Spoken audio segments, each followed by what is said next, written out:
जिस शख्स के अंदर इन 4 चीजों में से एक अगर प्रॉब्लम है तो समझो वो 25% मुनाफिक है, और अगर 2 प्रॉब्लम्स हैं तो कितने परसेंट मुनाफिक है?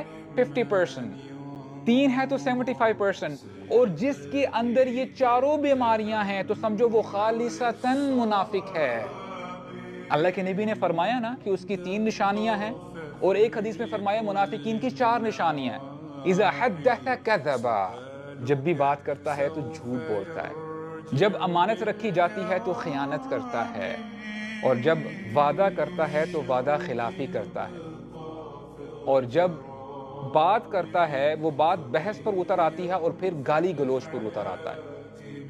उसके लिए गाली देना बड़ी मामूली सी बात है। और फिर हमारे नबी ने यह भी फरमाया कि हर शख्स अपने दिल में झांके, असल में जो मसला है वो दिलों का मसला है। असल में दिलों में टेढ़ आ चुकी है, दिल सख्त हो चुके हैं।